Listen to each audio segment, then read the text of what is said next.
nossa lição. E hoje é a lição de número 1 da nossa revista. Lição de número 1. Hoje nós vamos falar sobre a insensibilidade espiritual e as advertências de Jesus.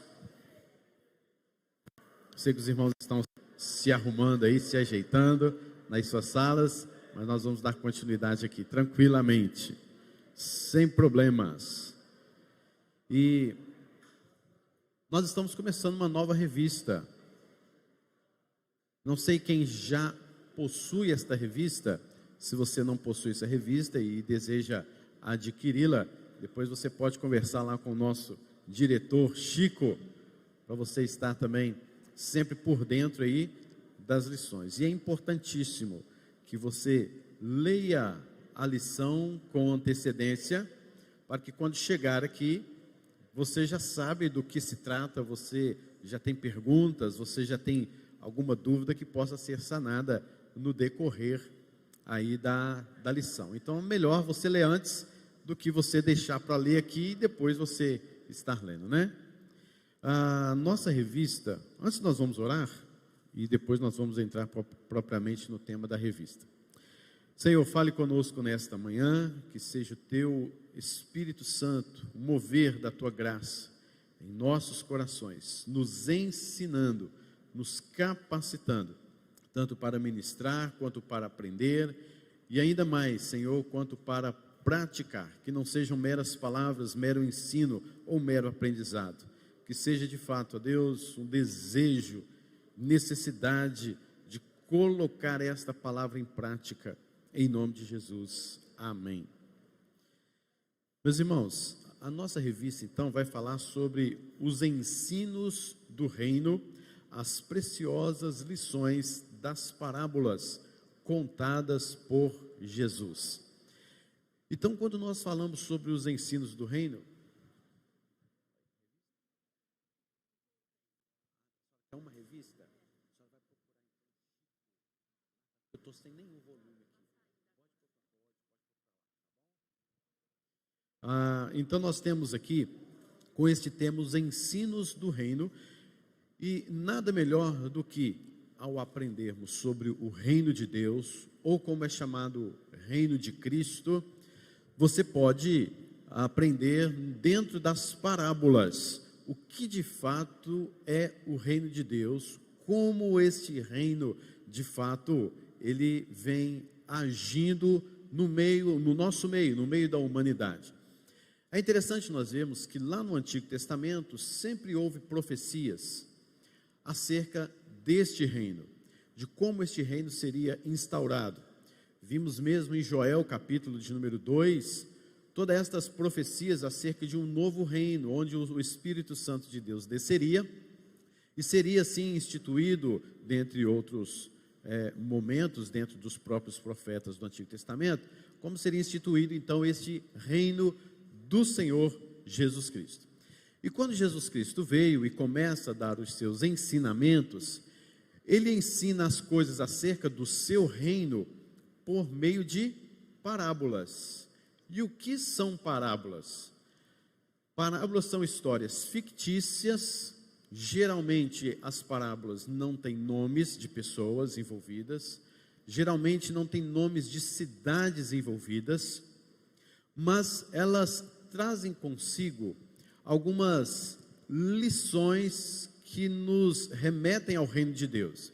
E Jesus Cristo, ao contar estas parábolas, ele usa coisas do dia a dia, relacionadas ao dia a dia das pessoas, então não era nada assim desconhecido. Por exemplo, quando Jesus Cristo falou acerca da parábola dos talentos, por exemplo, esses talentos eram coisas conhecidas, eram coisas que eles tinham noção do que Jesus Cristo estava tratando. Quando vemos a parábola do filho pródigo, ele foi cuidar de porcos. Aí tudo bem, qual o problema? Cuidar de porcos. Para nós não há problema nenhum, uma fazenda, uma roça, coisa boa. Mas não, dentro do conceito, ali já tem algumas revistas ali, quem quiser, viu, minha irmã? Ó, o Edmar aí, Diácono Edmar já pegou, quem não tem aí, pode pegar as revistas aí que são novas, primeira lição. Então, porém, acerca do que se trata dos porcos, o cuidar dos porcos, diz respeito a uma humilhação muito grande. Ele chegou ao fundo do poço, porque um judeu não poderia estar, de fato, cuidando de um judeu cuidando de um porco tão facilmente assim. Então, o que se tem ali é que quando Jesus Cristo fala que aquele filho pródigo chegou ao ponto de cuidar de porcos, na mente do judeu ele já entendeu. Puxa vida, que situação terrível, o cara foi para o fundo do poço. Esse menino, em prol da sua desobediência, por causa dela, chegou no fundo do poço. O que para nós não seria uma coisa tão ruim assim. Mas quando você vai para o contexto, você percebe. Então Jesus Cristo usa esses termos para ensinar acerca do reino dele. As parábolas tratam acerca de pessoas do reino, suas atitudes, suas ações, um novo momento de vida, como elas devem proceder. As parábolas tratam acerca do reino em relação ao próprio Deus, quem é o Senhor deste reino, como ele age, como ele faz, e trata acerca do próprio reino em si, que são os princípios que vão nortear este reino. Então trata das pessoas que participam deste reino, trata acerca do Senhor do reino e trata acerca propriamente do reino, princípios, valores deste reino. De forma tal, queridos, que todos aqueles que agora creem no Senhor Jesus Cristo como seu único e suficiente Salvador, e que foram transportados do reino das trevas para o reino do Filho do seu amor, isso está em Colossenses capítulo de número 1, versículo de número 13, então agora todos esses que fazem parte deste reino, eles terão agora de observar quais são os princípios deste reino, como eu devo proceder perante este reino, quais são agora os meus valores, os requisitos, quem é o Senhor deste reino, o que ele faz, como ele age. Então todos nós que agora somos crentes no Senhor fazemos parte de um reino. Este reino é espiritual, não é uma mobilização terrena, não é um motim, não é um grupo de rebeldes, não é uma equipe que vai agora coordenar as coisas do reino terrestre, mas que diz respeito ao reino celestial. Então, quando nós vamos estudando esta revista, nós vamos perceber esses princípios acontecendo de acordo ou dentre as parábolas que Jesus Cristo ensinou. Então, nada melhor do que estudar as parábolas de Cristo para entender quem nós somos dentro deste reino, as nossas atitudes dentro deste reino, os princípios que regem este reino e o próprio Deus deste reino, como ele age. E falando em parábolas, nós vamos perceber todas estas questões, então, assim acontecendo. E nós vamos ver aí, eu quero que os irmãos abram suas Bíblias no livro de Mateus, capítulo 11, que é a nossa lição de hoje, Mateus, capítulo 11.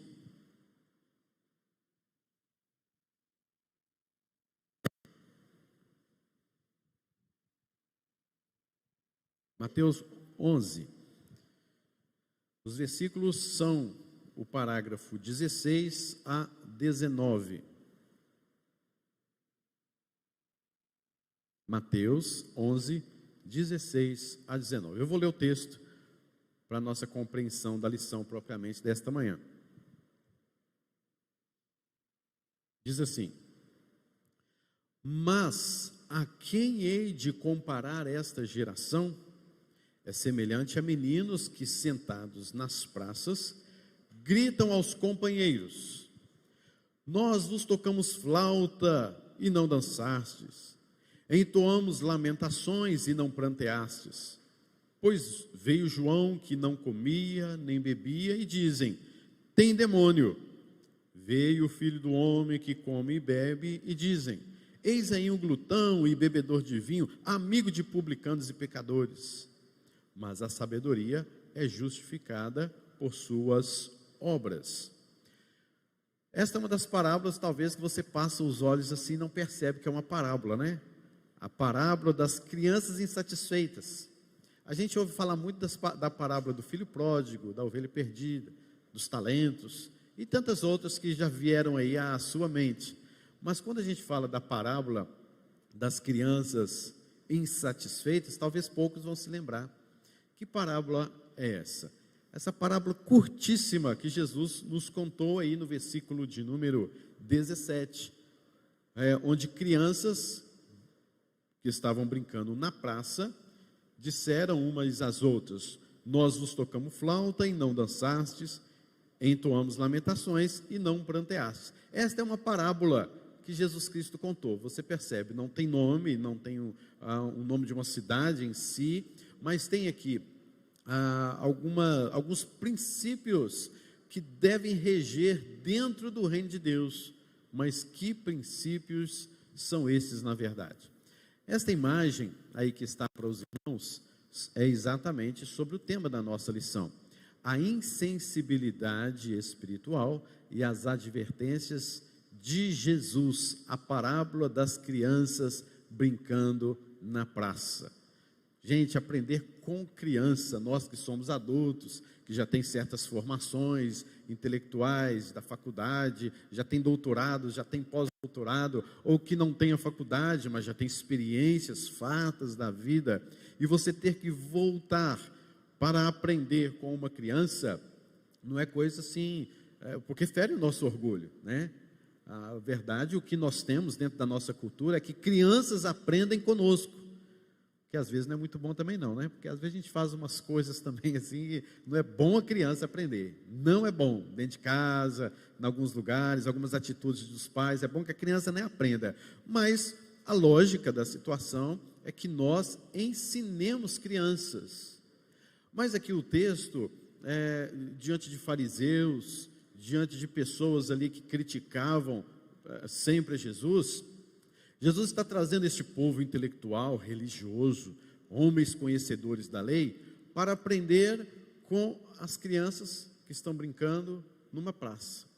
É humilhante isso, fala sério, né? É humilhante essa situação. Mas o que Jesus, na verdade, está nos dizendo? Esta imagem aí mesmo nos mostra, olha lá, tem criança brincando de bola, tem criança soltando papagaio, tem criança brincando de bicicleta, tem crianças brincando no acampamento, não é isso? Coisa boa, né? Que imagenzinha bonitinha. Sábado que vem teremos um acampamento de criança. Como é bom a gente estar no meio de criança. Parece que a gente vira criança também, né? Sente aquela saudade assim. Alguns têm muito tempo, outros têm menos tempo, mas é bom sempre estar no meio de criança, brincando, etc. E olha que imagem bonita, dá vontade, talvez você já viu essa imagem, já foi lá na sua infância, brincando com alguma coisa. Isso nos remete a muitas lições que nós precisamos entender. Uma imagem como essa, né, o feliz dia das crianças aí, para entendermos o que Jesus Cristo de fato está nos ensinando. É necessário você voltar aos tempos de crianças, para que você entenda algumas coisas que Jesus Cristo está nos ensinando nesta parábola, que é muito interessante para nós. Ela nos mostra, queridos, um raio-x da igreja hoje, dos seguidores de Jesus, daqueles que farão e fazem já parte do reino, do povo de Deus que participa do reino. A parábola, então, nos mostra a condição espiritual dos crentes e também revela o coração de muitos incrédulos dentro do próprio reino, na igreja de hoje também. Meus irmãos, olha só, vamos observar o contexto. Uma coisa importante quando você lê qualquer parábola, você chegou, está lendo o texto, você se deparou com uma parábola, você tem que voltar à fita, né? Você tem que voltar um pouquinho antes, para você entender por que Jesus contou aquela parábola. Jesus Cristo não disse assim, vou contar uma historinha para vocês e pronto. Não, ela tem um contexto muito profundo. E qual é este contexto então? Então vamos voltar um pouquinho no texto, para a gente entender por que Jesus Cristo veio falar neste ponto aqui, desta parábola. Vamos voltar lá no capítulo de número 11, versículo de número 2. Mateus 11, 2.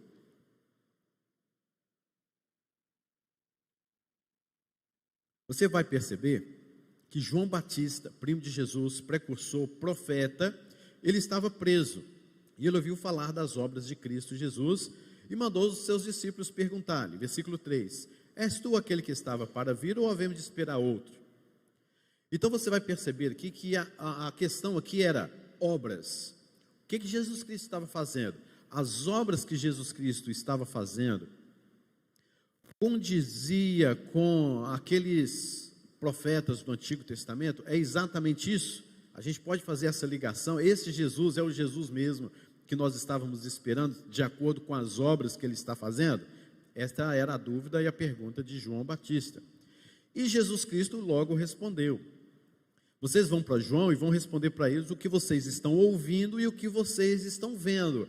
Coisas reais. Jesus Cristo estava trabalhando e fazendo coisas reais.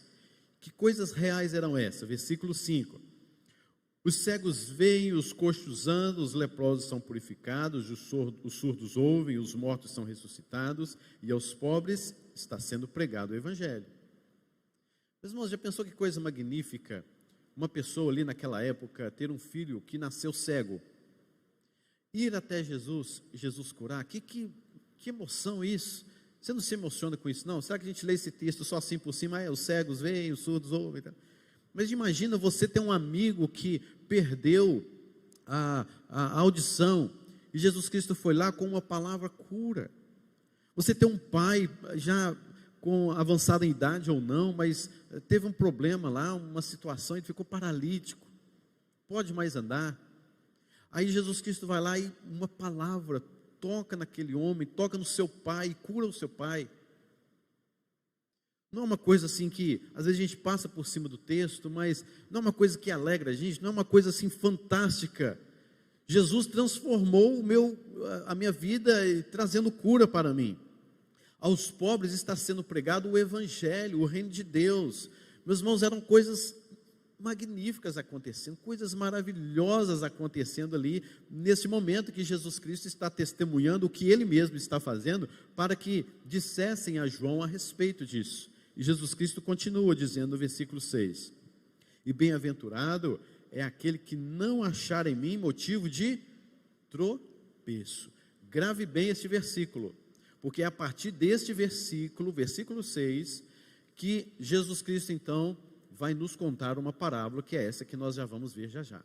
Então, bem-aventurado é aquele que não guardar, é aquele que não achar em mim motivo de tropeço. Mas não é lindo isso? Pensa que situação, Jesus curando, Jesus ensinando, surdos ouvindo, cegos vendo. Que alegria de uma mãe, né, de um pai abraçar um filho, de alegria de um filho abraçar o seu pai que foi curado. Que coisa maravilhosa isso, meu Deus. Então, no versículo de número 7, Jesus partiu dali e passou a dizer a este povo, a respeito de João, que já estava preso. Jesus dá testemunho agora desse próprio João Batista.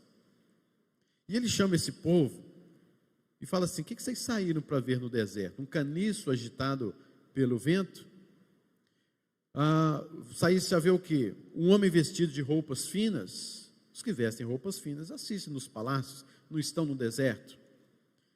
Mas para que saísse? Sim, para ver um profeta, para ver um profeta. Sim, eu vos digo, e muito mais que um profeta. Este é de quem está escrito, eis aí envio de ti, ou diante da tua face, o mensageiro, o qual preparará o teu caminho diante de ti. E vos digo, e aí Jesus Cristo continua dizendo, que os nascidos de mulher, ninguém apareceu maior do que João Batista, mas o menor no reino dos céus é maior do que ele. E Jesus Cristo continua testemunhando, e começa a dizer assim, mas a quem hei de comparar esta geração? No versículo 16. Então Jesus Cristo dá a base suficiente para João Batista, dizendo ele é um profeta. E Jesus Cristo então fala assim, mas olha, as pessoas estão sendo curadas, os surdos estão ouvindo, aos pobres está sendo pregado o Evangelho. E tem também João Batista, que vocês ouviram pregando acerca do reino, no deserto. Vocês não foram lá para ver uma pessoa com trajes finos no deserto falar alguma coisa. Vocês foram lá para ver um profeta. E de fato ele é um profeta. De fato ele é um profeta. Agora eu olho para vocês e vou comparar vocês com o quê?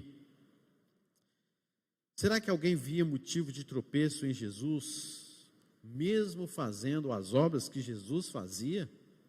Será que alguém reprovava estas obras? Será que alguém criticava estas atitudes de Jesus. No próximo slide, eu acho que não... Tem aí, André? Ah, pronto, vai nos ajudar aí. Já está coisando ali, vai ficar bom o negócio já já.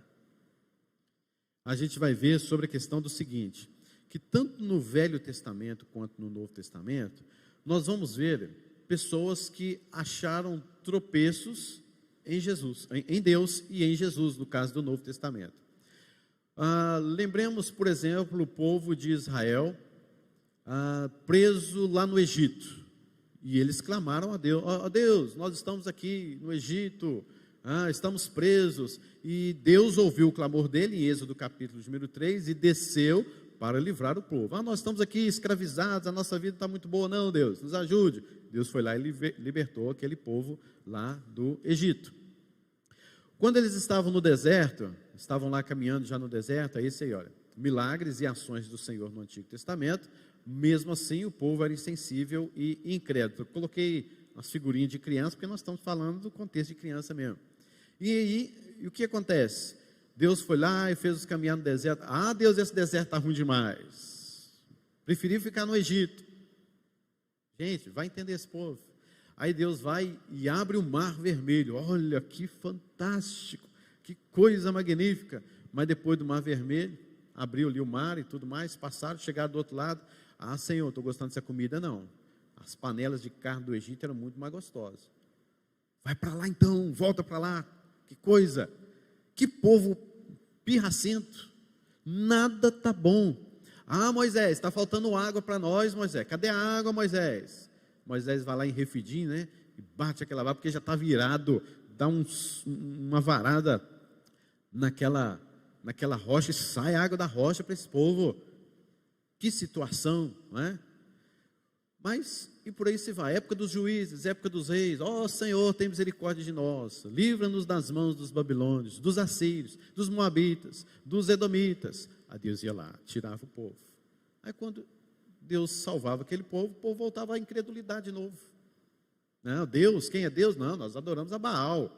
Quer saber desse Deus, não? Era assim ou não era? Era desse jeito? Vamos para o Novo Testamento. Será que a coisa melhorou? Melhorou nada. Melhorou nada. Jesus Cristo curava e pessoas o traíam, como vemos aqui hoje pela manhã. Jesus Cristo curou aquele paralítico foi lá e entregou Jesus depois para os fariseus, né? Qual era a multidão que entregou Jesus, que chegou lá dizendo assim: solte Barrabás, prenda Jesus? Quem que era? As pessoas que foram curadas por Jesus, as pessoas que foram, que ouviram o Evangelho de Jesus, essas mesmas pessoas. Você vai perceber então que, tanto no Antigo Testamento quanto no Novo Testamento, havia o quê? A insensibilidade espiritual no meio, no coração deste povo, tanto no Velho quanto no Novo Testamento. Aí você sabe qual é a minha pergunta já, né? Como que somos nós hoje? Nós somos a mesma coisa, a mesma ladainha. Eu digo que muita da nossa cosmovisão acerca das coisas mudou. A nossa visão acerca de mundo mudou muita coisa, mas a nossa natureza continua a mesma coisa do povo lá do Egito, é a mesma coisa do povo do Novo Testamento, é a mesma coisa hoje. Deus opera algo em você, abençoa com providência, com cura, com um ensino, você agradece, você louva a Deus, mas depois, quando vem uma outra provação, você fala: agora acabou, agora não tem jeito mais não, agora, se Deus providenciou lá atrás, agora Ele me abandonou aqui. Ao invés de nós aprendermos e crescermos, a gente se torna às vezes mais incrédulos. Vem uma provação, a gente aprende. Aí quando vem uma outra provação, ao invés de a gente pegar aquele aprendizado e crescer ainda mais, a gente diminui. Agora Deus não está me ouvindo não. Agora Deus não está comigo mais não. Aquele lá, tudo bem, aconteceu, foi um milagre, mas agora, não tem jeito não. E nós somos do mesmo jeito. Nós somos pirracentos. Se tem um povo que é pirracento, eu estou falando da Igreja Presbiteriana 12 de Agosto, não, porque nós não somos não, viu, queridos? Nós não somos não, nós somos diferentes. Eu estou falando do povo de Israel, estou falando do povo lá do Novo Testamento, estou falando da igreja em geral. Nós somos birrentos demais com a igreja, com Deus, no reino de Deus, com as coisas de Deus, o povo pirracento. E fora o tanto que a gente quer aparecer. A gente quer aparecer birrento. Tem um vídeo aí, não tem, André? Acho que dá para passar agora. O André vai passar um vídeo para você que falei assim, gente, isso aqui é a igreja, isso aqui sou eu direitinho. Vamos ver se o André passa ali para a gente, ali, presta atenção nesse vídeo, que mostra exatamente o que é um povo pirracento.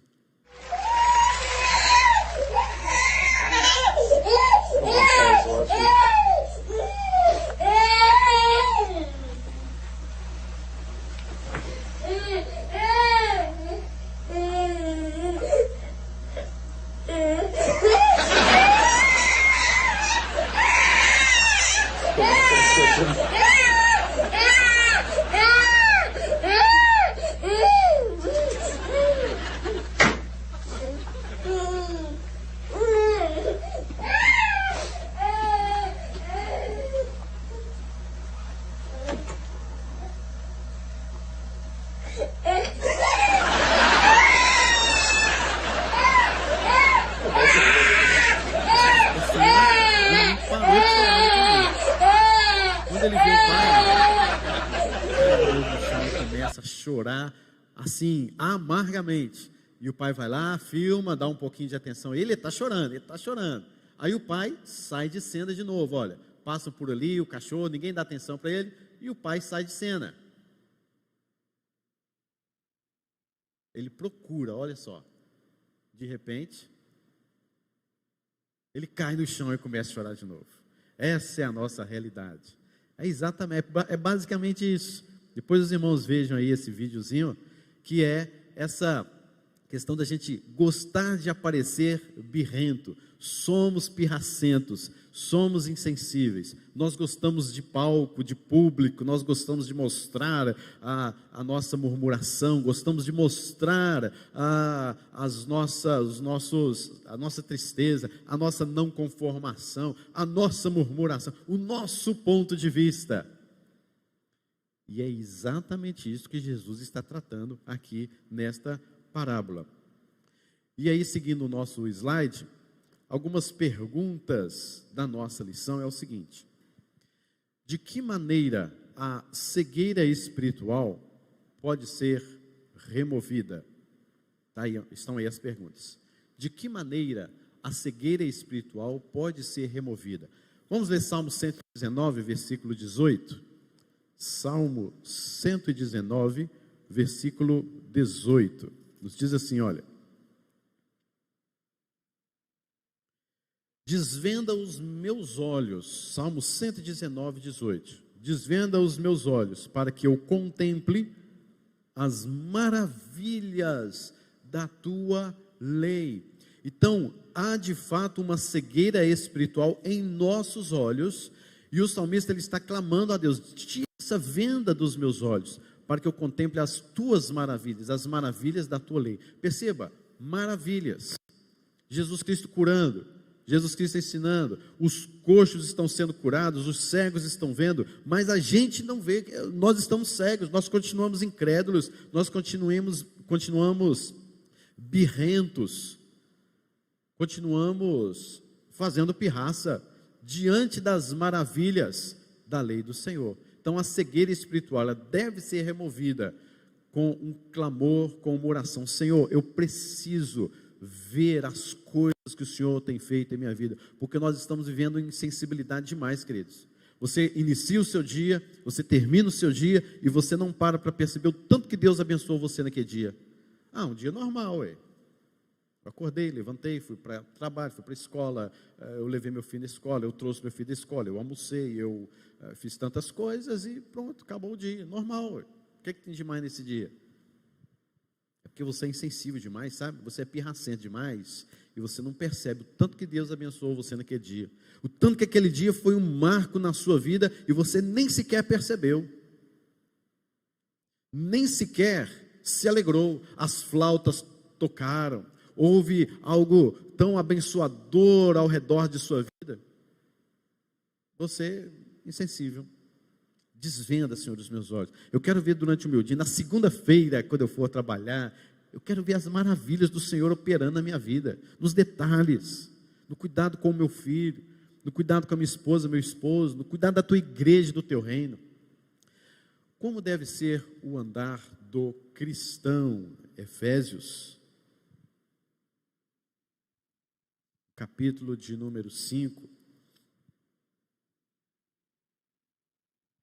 Efésios capítulo de número 5, versículos 8 a 10, diz assim: Pois outrora erais trevas, porém agora sois filhos, ou sois luz no Senhor, andai como filhos da luz, porque o fruto da luz consiste em bondade, justiça, verdade, provando sempre o que é agradável ao Senhor.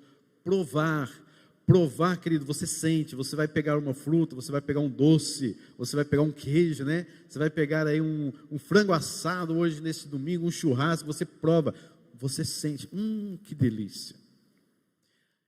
Só que com a nossa insensibilidade, a gente não vê, a gente não prova, sabe? A gente anda assim na correria da vida, a gente não tem provado das maravilhas de Deus. Como foi sua semana? Como foi o seu dia? Foi bom. Então tá bom, eu perguntei isso para você semana passada, e você disse também que foi bom, então tá bom, tá normal. A gente não consegue perceber aquilo que Deus tem feito em nossas vidas.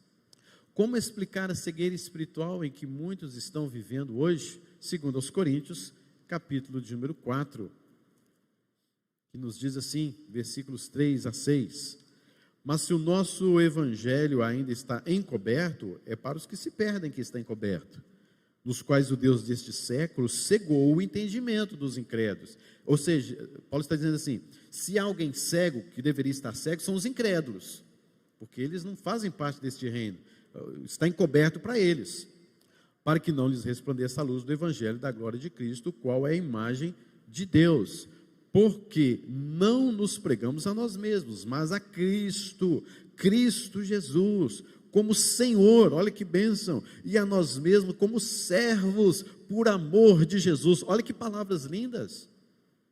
Mas você percebe que a gente lê aqui, tá, entendi. Meus irmãos, Jesus como Senhor, e nós somos os teus servos, por amor de Jesus. Que palavra abençoada é essa, que coisa maravilhosa é essa nesse texto, que a gente não observa, passa por cima e está tudo bem. Amor a Jesus, Jesus é o nosso Senhor, porque Deus que disse, das trevas resplandecerá a luz, Ele mesmo resplandeceu em nosso coração. Olha que coisa magnífica, Ele mesmo resplandeceu em nosso coração, para a iluminação do conhecimento da glória de Deus na face de Cristo. Olha que maravilha da lei do Senhor, e a gente às vezes passa por cima e só diz assim, entendi. Vocês estão entendendo o que eu quero chegar aqui? Né? E a gente percebe esta glória, mas de forma, tá, entendi, ok. Então já sei.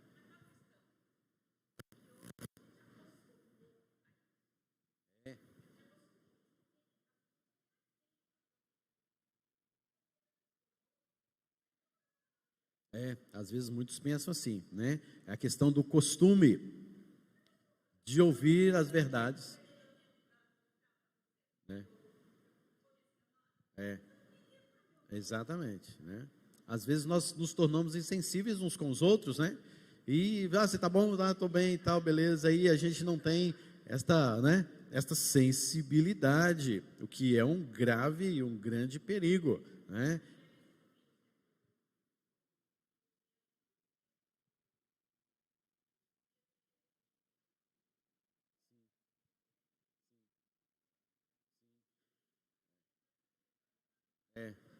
O 24 horas tinha que ter 48, né? Num dia só, né? Não dá também não, né? E a gente nessa correria. E a gente vai ficando insensível, a gente vai acostumando com a nossa rotina, né? E a gente vai ficando cada vez mais insensível, a gente não consegue perceber as coisas que Deus, né? Hoje Deus me deu conhecimento da sua glória. Que? Como assim? Não percebi isso no meu dia, né? São as insensibilidades espirituais. Vamos um pouco mais para frente?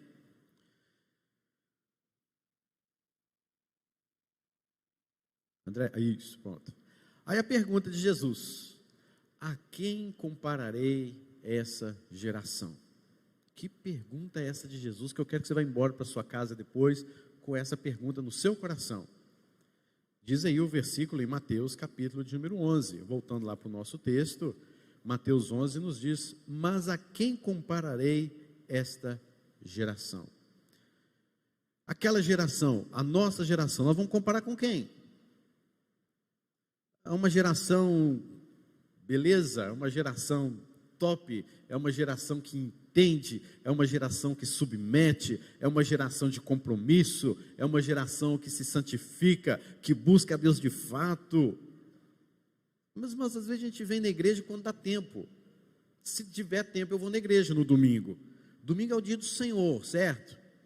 6 dias trabalharás e farás todo o seu trabalho. Você tem 6 dias para você trabalhar. Um dia é o domingo, é o dia do Senhor. Então você tem que dedicar-se ainda mais ao dia do Senhor. Aí você fala assim: não, pastor, domingo não tem tempo. Gente, então vamos organizar a vida, né? Vamos ver o que precisa, o que você está e tal. Porque, gente, é um dia para o Senhor. Mas a gente, o que eu pergunto é o que Jesus Cristo perguntou: eu vou comparar essa geração com quem? Você não tem tempo nem para me adorar num dia da semana que eu mesmo determinei. Insensibilidade. E tantas outras coisas que nós poderíamos aqui mencionar das nossas insensibilidades. Culto a Deus. Tem gente que vem para o culto a Deus com insensibilidade. Esses dias nós estávamos mencionando, né, lá no Ministério de Louvor, lá no nosso ensaio, algo interessante demais. A gente canta música no automático às vezes, né? Vai cantando. Pega uma letra de um cântico, mas estou falando de um cântico bíblico, genuíno e tal. Leia, não canta não. Leia, o que você está cantando na verdade, mas agora numa leitura. Grande é o Senhor e muito digno de louvor. Na cidade, né, tal, que você já sabe como é que é. Queremos o teu nome engrandecer e agradecer-te por tua obra em nossas vidas. Espera aí, obras em nossa... Que obra? Estou falando de quê? Essa semana, o que foi que Deus fez na minha vida mesmo? Né? E a gente está aqui cantando meio que no automático, entende? Oração também acontece muito disso. Você ora e tal, amém. Eu não sei orar como convém, viu, queridos? Se você também não sabe, então somos dois, porque a Bíblia fala que nós não sabemos orar como convém. Mas Jesus Cristo nos ensinou a orar. E a gente precisa entender que quando eu estou orando, estou falando com Deus, com toda a reverência, e eu preciso de orar conforme Jesus Cristo me ensinou, mas às vezes é tão automático, né? Às vezes a gente até esquece, dorme no meio da oração, esquece, pronto, acabou, beleza. E a gente vai tornando-se cada vez mais insensível. Aí Jesus Cristo olha para tudo isso e fala assim: a quem compararei a esta geração? Então João Batista veio com uma mensagem séria e pesada demais. Versículo número 7. Que saíste a ver no deserto? Um caniço agitado pelo vento? Analisando esse texto, olha só, um caniço é isso aí, uma cana fina, né? Uma cana bem delgada, fina, e esta cana está lá, agitada pelo vento. Aí vocês foram lá no deserto para ver isso? Para contemplar isso? A pergunta, de outra forma, sabe, para aplicação nossa, seria o seguinte: vocês vieram na igreja para quê? Vocês estão aqui nesta manhã na escola dominical para quê? Vocês vieram ver isso aí? Um caniço agitado pelo vento? Vocês vieram lá fazer o quê? Vocês foram para ver, diz mais Jesus, né? Um homem vestido de roupas finas? Olha, vamos lá no deserto para ver um homem de um traje bem fino, bonito, um senhor aí e tal. Você vai encontrar isso no deserto? Não vai. Onde é que estão as pessoas com roupas finas? Estão nos palácios, diz o Senhor Jesus. Então você quer ver gente com roupa fina? Vai para o palácio. Meus irmãos, tem uma aplicação aqui boa, né? Porque às vezes as pessoas vêm para a igreja, você viu a roupa do fulano de tal? Nossa, que coisa, hein? Você viu o sapato da irmã? Você viu que roupa que o pastor foi hoje para a igreja? É isso aqui que Jesus Cristo está falando. Vocês foram lá para ver gente de roupas finas? Vocês foram lá na igreja para ver quem é que está se vestindo bem, quem é que está se vestindo mal? Você viu a roupa do fulano, vê se aquilo é roupa de vir para a igreja? Vocês vieram aqui para isso? Vocês perderam tempo, mas muito tempo mesmo. E vocês estão sacrificando o meu tempo que é dedicado para a minha glória, para o culto, para ver pessoas vestidas de roupas finas. É isso que vocês vieram? Meus irmãos, Jesus Cristo está dizendo assim, olha, parem com isso, mudem essas atitudes de vocês. O João Batista, quando ele veio pregar uma mensagem séria. Ele não é um caniço agitado pelo vento, ele não é de fato um homem vestido de trastes finos, não. Aliás, João Batista era um homem, parece, à nossa cosmovisão, aos nossos padrões. Ele é um homem rejeitado, feio, esquisito, barbas, talvez, eu imagino, aí é a minha imaginação, né? Um homem de barba grande, comendo proteína, glicose lá no deserto, mel e gafanhoto. Aí talvez fica lá comendo mel, onde ele achava mel ele tomava, glicose. Onde ele achava gafanhoto ele comia, né? Proteína. Ia lá no meio do deserto. No meio do deserto, uma pessoa não toma banho direito, pessoa, na nossa visão, no nosso padrão, não é uma pessoa muito, assim, bem vista na nossa sociedade. Parece uma pessoa assim, nossa, né, acho que não está muito bem ficar perto dessa pessoa aqui não. Talvez asas de gafanhoto, né, assim, no pedacinho da barba dele, sabe? Um pouquinho de mel assim, que deixou cair, não viu, ele limpou na roupa dele mesmo. João Batista. E Jesus Cristo falou, vocês estão inculcados com isso? Com um homem que foi lá pregar e trouxe palavras pesadas para vocês? Vocês foram lá e olha o que está escrito acerca dele. Este João Batista, no versículo de número 10, Jesus Cristo fala assim, é esse de quem está escrito, está no Velho Testamento, coisas acerca do próprio João Batista, queridos. E esse João Batista disse assim, eis aí, acerca de João Batista, né? Eis aí envio diante da tua face o meu mensageiro, o qual preparará o teu caminho diante de ti. João Batista era do jeito que era, mas era o profeta que foi preparar o caminho do Senhor. Vocês respeitem ele, vocês ouvem a palavra dele. Ele é um profeta de verdade e tem referências acerca dele lá no Velho Testamento. Vira aí a sua Bíblia em Malaquias capítulo 3. Malaquias 3:1, e você vai ver do que Jesus está falando. Eis que envio o meu mensageiro, que preparará o caminho diante de mim. De repente virá o seu templo, o Senhor, a quem vós buscais, o anjo da aliança, a quem vós desejais, e eis que ele vem, diz o Senhor dos exércitos. Uma profecia acerca de João Batista, e ele era João Batista, e as pessoas não ouviam João Batista porque ele era um homem, talvez maluco, diante do padrão criado na sociedade daquela época e também dentro da nossa época. Vocês sabendo isto, vocês estão indo lá para ver um profeta, um homem de Deus, logo vocês têm que ter a vida de vocês mudada. Vocês ouviram uma palavra pesada de João Batista. Qual era a palavra de João Batista? O que ele pregava? Arrependimento, e vocês não se arrependem, camarada. Vocês estão fazendo o que no deserto? Aí João Batista chega e fala assim, gente, vocês têm que arrepender dos seus pecados, vocês têm que se santificar, vocês têm que buscar a Deus, voltem-se para Deus. Aí vocês voltam, está lá João Batista, lá, que é doido, pregando lá, todo sujo, você precisa de ver o cheiro dele, o mau cheiro dele.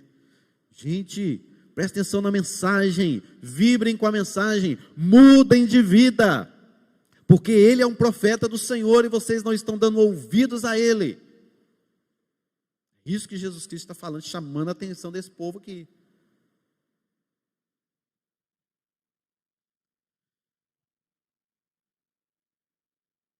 Olhe mais, a quem comparareis esta geração? Vocês são iguais a crianças na praça.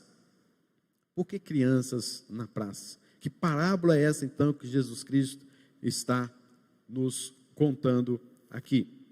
Vamos ver se passa aqui, próximo. Pronto. A infantilidade espiritual é condenada. Nós vamos ver aí essa primeira lição Aí, dentro da nossa lição, ela nos dá 3 lições, nós veremos essas aqui então. Olhando para a parábola, então, Jesus Cristo, diante desse quadro, Jesus Cristo, então, fez esta parábola baseada, então, nestas questões. Aí Jesus Cristo começa a contar assim: eu vou comparar essa geração com quem? Vocês, ou essa geração, é semelhante a meninos. Agora você tem que imaginar a cena aí, certo? Imagina a cena, imagine mesmo. Se quiser fechar os olhos, pode até fechar, não tem problema não. Imagine meninos sentados na praça. Estamos brincando, um brinca daqui, outro brinca colar, um cai, machuca, chora, chama o pai, chama a mãe e tal. E um grupo de crianças gritam para um outro grupo de crianças. Deu para você perceber? Tem um grupo ali de 3, 4, 5 crianças. Tem um outro grupo lá também de 3, 4, 5 crianças. São amigos, são companheiros. E um grupo grita para o outro: nós tocamos flauta para vocês, mas vocês não dançaram.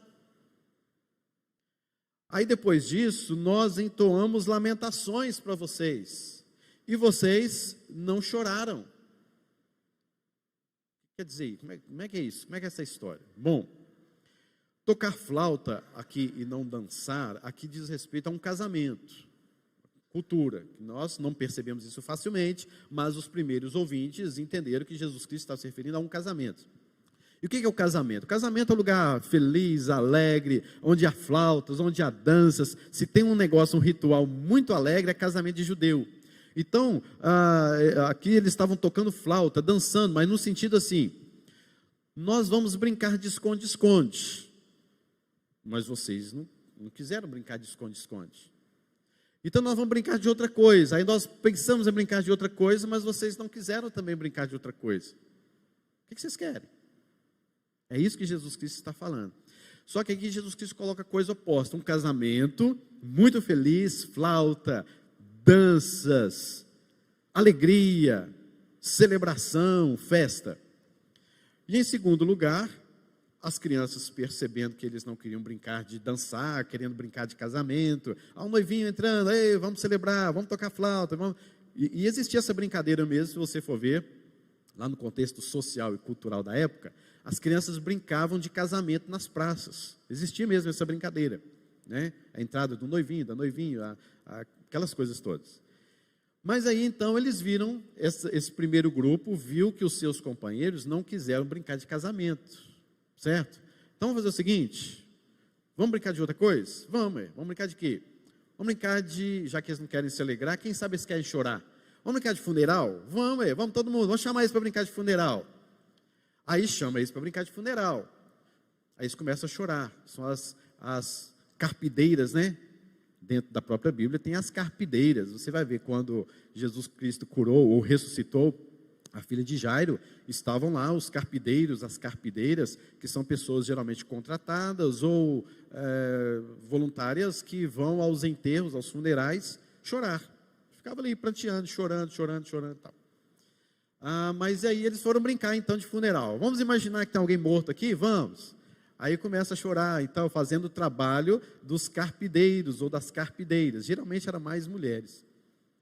Aí eles começaram a brincar. Ninguém quis brincar também. Você, quando era criança, eu sei disso, né? Para os meninos aqui, eu acho que o Edson aí, por aí afora, Elias e tal, Ivan, jovens. Quando você fosse brincar de bola na rua, se a bola era sua, quem é que mandava no jogo? A bola é minha. A bola é minha, eu que faço as regras aqui. Se não for desse jeito, eu não brinco. Se o time ao contrário fez gol em mim, é eu que vou falar se foi gol ou não. E se eu falar que não foi gol, não foi. E se vocês acharem ruim, eu vou pegar minha bola e vou embora. Eu quero ver vocês brincarem de bola. Não é mais ou menos assim que a gente fazia? Eu fiz isso muito. Né? Então, é exatamente por aí. Essa pirraça, essa birra. Aí Jesus Cristo então tocou nesse assunto. Por quê? Porque aí ele vai explicar, exatamente trazendo já uma explicação do que ele estava dizendo. Então você já imaginou esta cena, eu já falei para você aqui sobre o que significa esta parábola que Jesus Cristo contou. Aí Jesus Cristo está falando o seguinte: eu estou contando esta parábola para vocês, porque veio João Batista, versículo 18, que não comia e nem bebia. E vocês falam assim, esse cara tem demônio, esse homem é endemoniado. Eles viam João Batista lá no deserto, não comia direito, mas eles falavam que João Batista não comia segundo o padrão da sociedade. Porque o que é comer? Comer é arroz, é feijão, é carne, é salada, é queijo, né? É um docinho de leite depois, lá de sobremesa, muito bom. Isso é comer. Eu comi, eu almocei. Isso é uma cultura nossa, isso é um padrão nosso. Mas aí chega alguém, às vezes está até de regime, né? Vai lá e só belisca. Aí o que a gente fala para essa pessoa? Uai, fulano, você vai comer não? Não, mas eu já comi, já estou... Não, isso não é comer não. Você não comeu não, isso aí você está brincando comigo. Porque a gente tem o padrão de que comer é se satisfazer, é você comer mesmo com vontade. Então as pessoas viam João Batista, que ia para o deserto, comer gafanhoto e mel silvestre, esse cara não come. Se ele não come, ele se satisfaz em quê? Ele não tem, como é que ele tem energia? Como é que ele vive? Como é que ele fica em pé?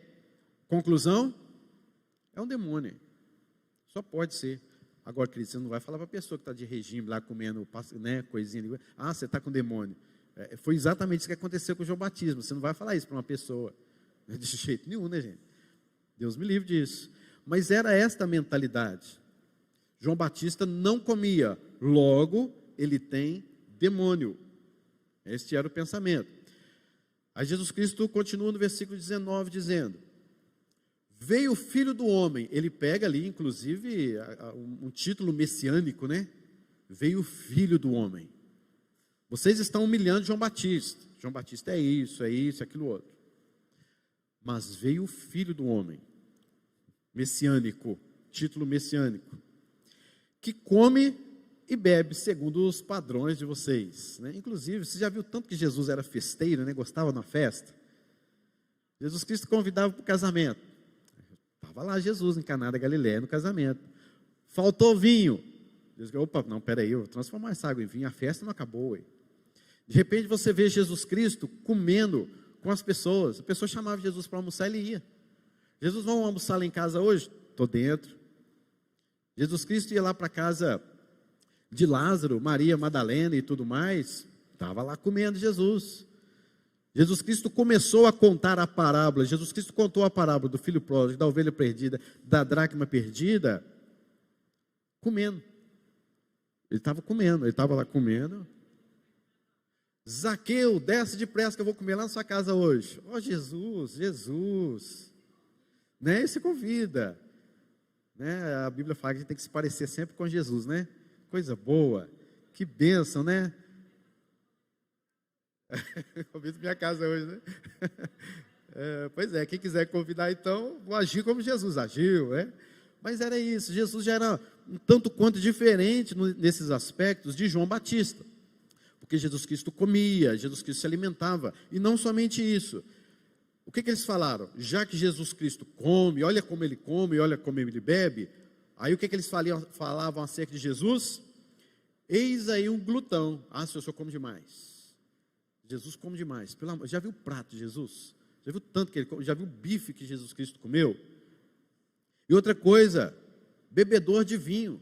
Ô, gente, só porque Jesus multiplicou o vinho lá atrás, agora ele é um bebedor de vinho? E outra coisa, amigo de publicanos e pecadores, porque naquela cultura também, no padrão da sociedade, você jamais poderia se assentar, comer, conversar com um publicano ou com um pecador. Jesus Cristo falou para a mulher adúltera, né? Olha, você vai e não peques mais. Conversou com ela, esteve com ela. Jesus Cristo conversou com Zaqueu, um publicano. Dentro da cultura, o padrão da cultura, de jeito nenhum isso poderia ocorrer. Então, se por um lado eles olhavam para João Batista não come, tem demônio. Jesus Cristo come, é glutão. Gente, vocês estão parecendo esses meninos da praça. Vamos brincar de casamento? Não, não querem. Ah, então vamos brincar de funeral, então? Não, também não queremos. Esta é a parábola que Jesus Cristo está mostrando aqui, dizendo desta insensibilidade. Jesus Cristo está dizendo, sabe o que nesta parábola? Vocês, estou incluindo eu, viu? vocês não estão satisfeitos com nada. Palavra pesada é essa de Jesus para quem está participando do reino dele. Agora olha para a sua vida, querido. Você está satisfeito com as coisas que você tem? Não está. Você está satisfeito com o que Deus tem feito na sua vida? Não está. Você tem sensibilidade daquilo que Deus tem feito na sua vida? Você quer mais, você quer mais, quer mais, quer mais. Nunca está satisfeito. A insatisfação se coloca para você brincar de casamento no meio da praça, você não brinca.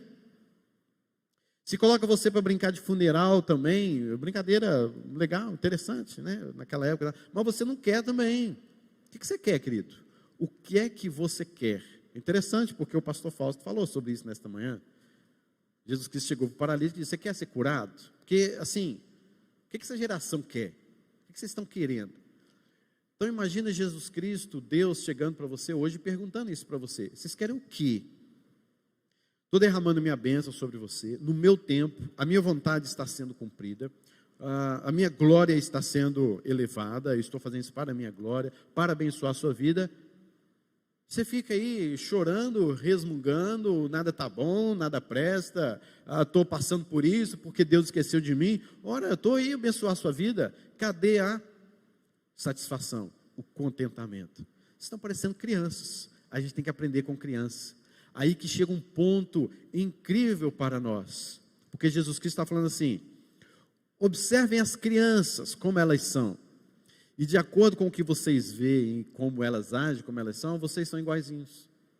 Vocês são crianças. Vocês estão tendo práticas infantis por demais. Cuidado com isso, né?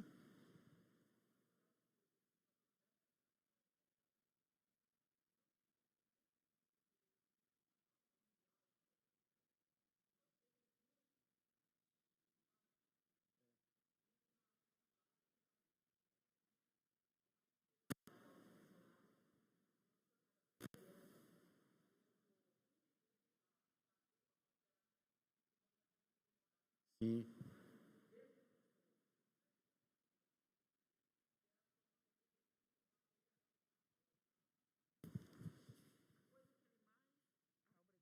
A coisa que mais impressiona a essa missionária, em relação ao trabalho dela com os cubanos, que todo mundo sabe que é um país comunista, e além do comunista, ele é um país que tem muitas seitas como candomblé e afins. Então, é um país realmente tenebroso. E ela disse: os crentes de Cuba não reclamam. E eles não têm nada. Um médico em Cuba ganha $50. 1 quilo de feijão custa R$75. Faça a comparação. 1 quilo de feijão preto lá custa R$75. Então, lá você dá de presente de aniversário, que é uma coisa caríssima. É como a carne na Coreia do Sul, caríssimo. Ela disse: a coisa que mais me impressionou, o povo que não tem remédio, não tem comida, não tem papel higiênico, não tem sabonete, coisas que a gente compra no supermercado e nem se dá conta. Para nós é, como o senhor falou, normal. Para eles são artigos de luxo. E ela disse: eu me impressiono, eu estou indo para lá desde 2004. 2 meses volto, com a pandemia ficou menos, né? Ela não conseguiu ir tanto quanto a outra frequência. Ela disse: mas o que me impressiona em Cuba, no meio dos cristãos, é que não há murmuração. Ninguém reclama. Eu não vi nenhum irmão e nenhuma irmã se lamentar de nada. Pessoas cujos filhos comeram no dia anterior, não tem naquele dia, não tem para o dia seguinte. E aquilo me marcou. E o senhor falando da nossa geração, e de como nós somos birrentos, como nós somos pirracentos, eu acho que a gente está esquecendo que provação é uma prova. E para que você é provado? Para ser aprovado e depois você perseverar. Eu acho que é isso que está perdido na nossa geração. É exatamente isso mesmo, essa coisa da falta de contentamento, de satisfação daquilo que Deus tem feito nas nossas vidas, né? E a gente vê o almoço, por exemplo, né, que você mencionou, né, o almoço, o jantar e tudo mais, e está tudo bem, é normal, todo dia tem um almoço em casa, todo dia. Você vai lá, recebeu, trabalhou, recebeu, compra, faz o almoço, todo mundo come, beleza. Mas você já parou para pensar a obra da providência de Deus? em todas as circunstâncias, para chegar um alimento na nossa mesa. Eu estou falando de um alimento. Agora pense tantas e tantas coisas que Deus tem nos abençoado e a gente nem percebe. Essa pandemia mesmo, quanto que Deus abençoou a sua vida? Né? Tanto que Deus nos guardou, nos protegeu, nos abençoou, e a gente continua, né, às vezes, insatisfeitos.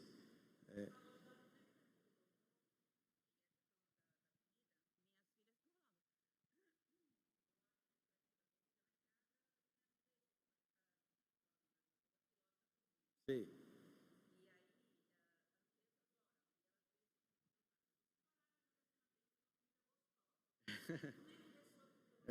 Quando sobra comida no prato, né?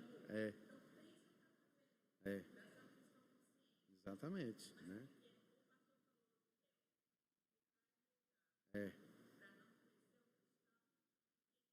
Sim, exatamente, né?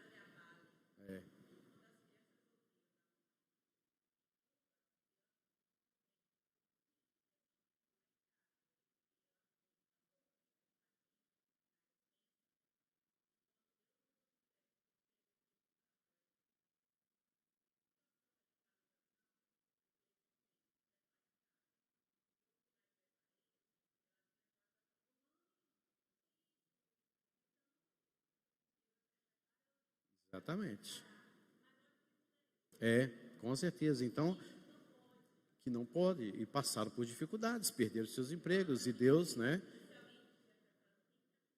Com certeza, com certeza, viu? Não pode. Então a gente tem que parar para perceber. Eu vou subir por lá, porque se eu subir por aqui pode ser que eu caia, né, Almir?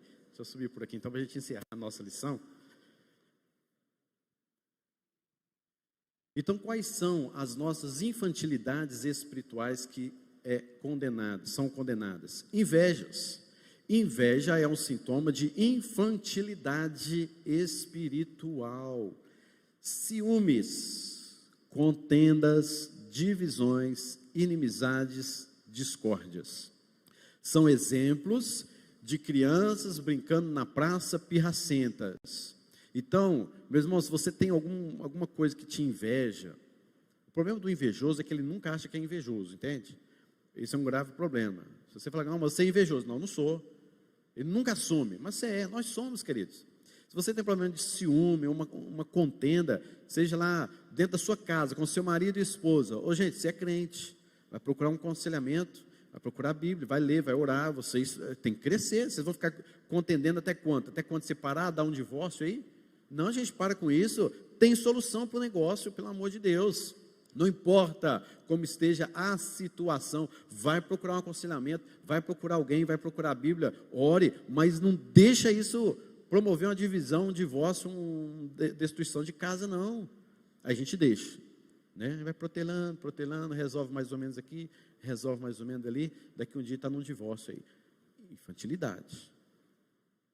Outra coisa que nós vemos dentro da infantilidade que é condenada é a dureza do coração. Há pessoas duras de coração, que você prega, ensina, e é igual João Batista, né? No sentido de que ele pregava, e as pessoas, ao invés de virem, puxa, que palavra, eu preciso de me arrepender, eu preciso de confessar os meus pecados. Não, você viu a roupa de João Batista? Você viu que tinha uma asinha de gafanhoto agarrado na barba dele? Que coisa nojenta, não é? Ô, gente, coração endurecido. Quantos ouvintes e até mesmo profundos conhecedores das Escrituras permanecem distantes do Evangelho? É o caso lá dos discípulos de Emaús, em Lucas 24, onde eles eram conhecedores das Escrituras, eles sabiam de tudo que ia acontecer, mas eram incrédulos. Então esta é a segunda lição, a dureza de coração é recriminada. E a cegueira espiritual é injustificável. Que bicho é esse aí? Um dinossauro.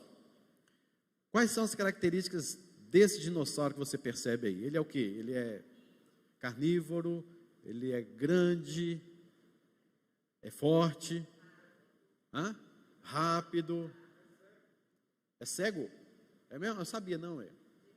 Olha só, então ele é cego também, muito bem, beleza. Agora, sabe o que me chama a atenção nesse, como é que fala aí, dinossauro?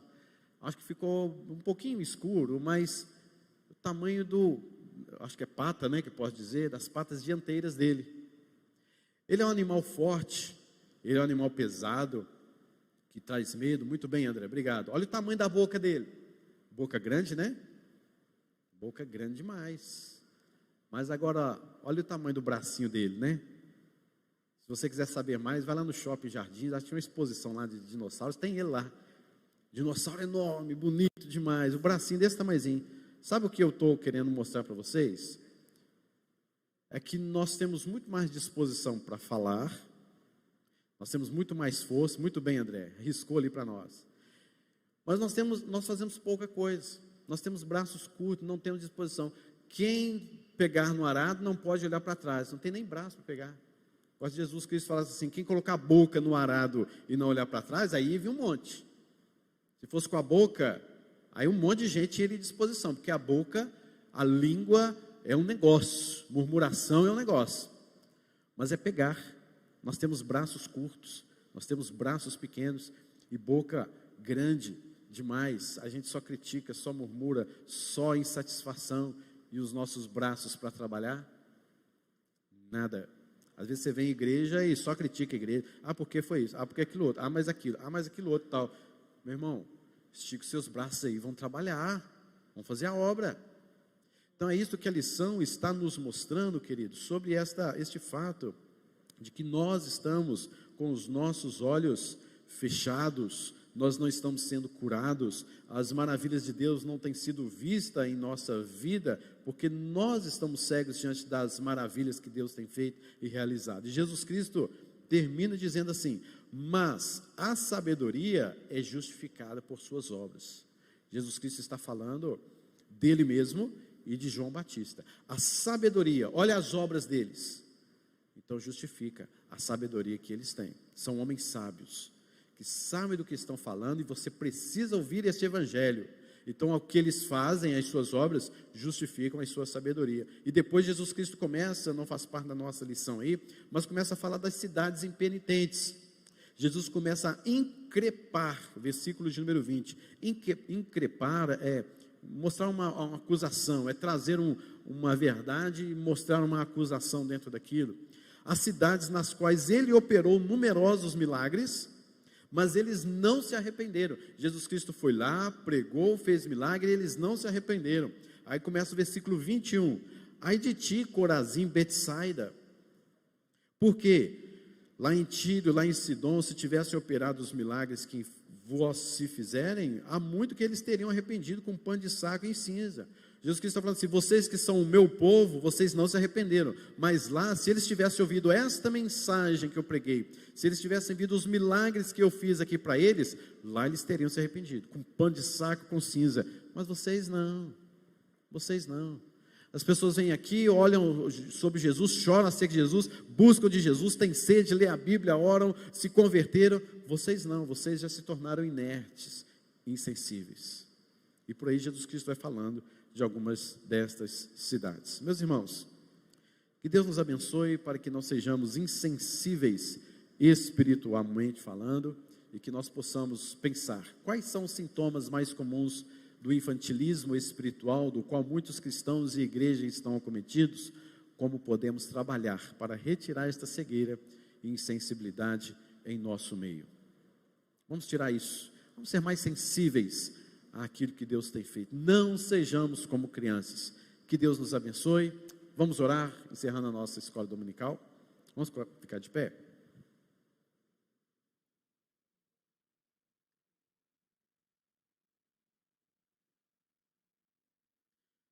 Senhor Jesus, nós queremos pedir perdão ao Senhor, porque muitas vezes ouvimos pregações e palavras aqui mesmo, neste púlpito, neste recinto, vamos para a nossa casa como se nada tivesse acontecido, nada muda, continuando do mesmo jeito, fazendo os mesmos pecados, tendo os mesmos princípios, nada muda, e a nossa vida continua na sua normalidade, no seu contexto, e nós não passamos a observar como que aquela palavra, aquela frase, aquela pregação, aquela devocional que fizemos, como que aquilo mudou a nossa vida, como que a providência do Senhor esteve presente no nosso dia, como que o Senhor agiu poderosamente diante das nossas provações e dificuldades.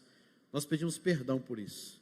Nesta manhã, que com esta lição, possamos não ser mais infantis, mas que possamos, ó Deus, quando o Senhor falar, a gente tomar isso para o nosso coração e praticar. Quando o Senhor nos ordenar, que possamos de fato praticar, com a Tua graça, com o poder, com a força do Espírito Santo, mas faça isso em nosso coração. Não nos deixe sair daqui, Deus, como de fato simplesmente entramos, mas que possamos sair daqui, Deus, com uma nova motivação, uma nova riqueza, um novo desafio de observar os livramentos do Senhor, de observar os mandamentos do Senhor, a Tua providência e as Tuas maravilhas. Desvenda os nossos olhos para que contemplemos as maravilhas da Tua lei. Leva-nos para as nossas casas com a Tua paz e que possamos observar a paz que o Senhor nos deu até chegarmos em casa. E nós louvamos o Teu nome e Te agradecemos por tudo, em nome de Jesus. Amém. Amém, queridos. Deus nos abençoe. Estamos encerrados. À noite estaremos aqui às 18 horas, se Deus quiser.